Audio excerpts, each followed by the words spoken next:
Welcome. I'm Attorney Jordan Isringhouse, Chief Legal Officer of Swift Law North. I'm here today with Swift Law North CEO Aaron Swift. Hi, Aaron. Thanks, Jordan. And we're here to talk about Consumer Law 101. And so Consumer Law 101, one of the first topics we want to talk about today is a very kind of introductory discussion about the FDCPA. So in terms of the FDCPA, where do we start? Where's the best place you would start at? Well, I guess the first start is just what is that? FDCPA is an acronym.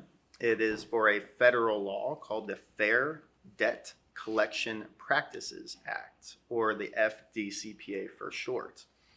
It has been amended several times, but long story short, it is about regulating the debt collection industry. It's to protect consumers against harassing debt collectors, aggressive collection techniques, some specific prohibited practices that we'll talk about in future videos. But generally speaking, it's a federal law that protects consumers against aggressive debt collectors and law-abiding debt collectors against unscrupulous debt collectors who will break the law and then try to make more money or profit. So it's actually dual protections over consumers mostly, but debt collectors as well. Okay. One of the things you mentioned is it's a federal law. What's the distinction there you're talking? I mean, are you drawing a distinction, federal law and something else? Yes, great question. So there are many types of laws, as I'm sure everyone understands. But what's important here is it is a federal law, which is passed by the United States Congress. If you've ever seen that animated series, how a bill becomes law, just think of that. It's a process that went through the House, it went through the Senate, signed into law by the president. And because it's a federal law, it applies across the entire United States. It's like federalism is a concept you may remember from high school. But those federal laws, it governs the same conduct in all 50 states. So a debt collector in Florida must follow the same rules that a debt collector in California under the federal law. That is distinct from a state law, which is exactly what it sounds like. It's a specific law to a state that only applies to businesses, patrons, consumers, people in that state. So in short, this federal law, the FDCPA, is a protection statute that applies across the whole country, even American, like Puerto Rico and areas like that. That's what it means to be a federal law. It's not dependent upon the state. And you raise a good point about coverage, and in the vein of coverage, what's the scope of the FDCPA? Like what are we talking about here in terms of what the law is covering? Excellent question. So this is one of the most important tools that all of our audience members are going to need to know. Consumers who need help with their credit reports or coming to a credit insider or a credit repair company, they're most likely dealing with debt collectors in one way, shape, or another. And this law covers their conduct. But it's so important to realize that it only covers third-party debt collectors, which is a company or law firm or someone hired by someone that is owed the money originally, but that company or person doesn't want to collect it themselves. And I'll give you an example. The classic, I have a Capital One credit card. They are what's called my creditor. They are a first party. I have contracted with them. I have my relationship with them.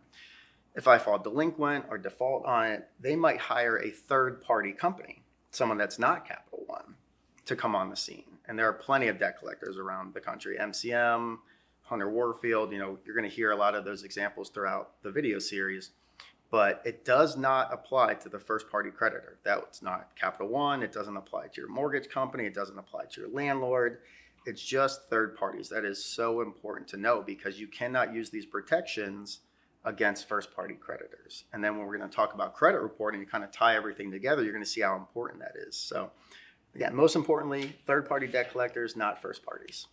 Well, let me give you a little hypothetical here. What if you're talking about, you use the example of Capital One. Like, what if you have Capital One and your debt's gone delinquent with Capital One, and you get a call up from Capital One, who's your original creditor, but they're calling you to collect, like their collection department says, hey, pay us our debt. That's a great question, and that example exemplifies that you have to make this distinction because Even though they might say, I'm a debt collector calling from Capital One, or I'm in the collection department at Capital One, that doesn't matter. It has to be a third party.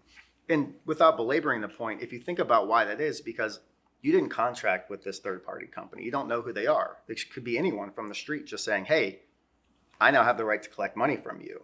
And so these protections are meant to give you the ability to get certain information that's required to be given and also protect you from certain types of conduct. We assume, or U.S. Congress kind of assume, that a first party creditor isn't going to harass you.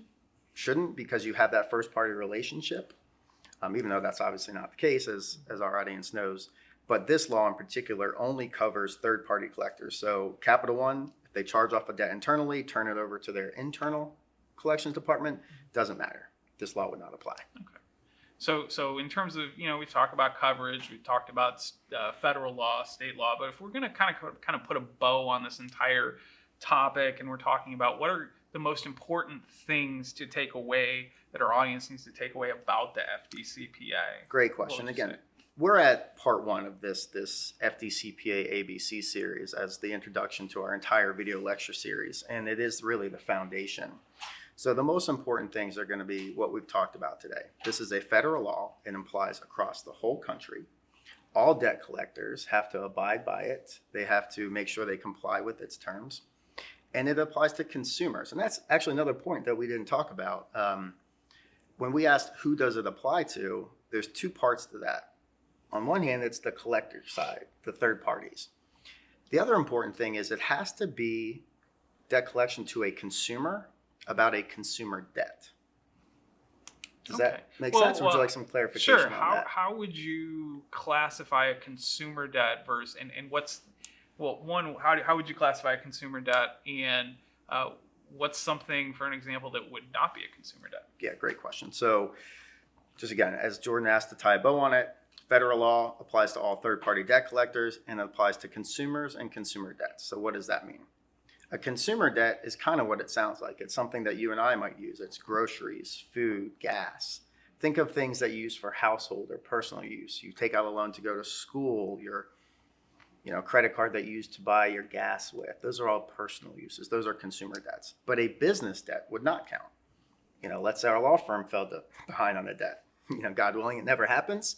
If we were to default and a business debt collector comes on the scenes, doesn't matter. We are not afforded these same protections. So again, the bow, how we're going to build on this introductory topic as we relate to how to help consumers, how to help credit repair companies.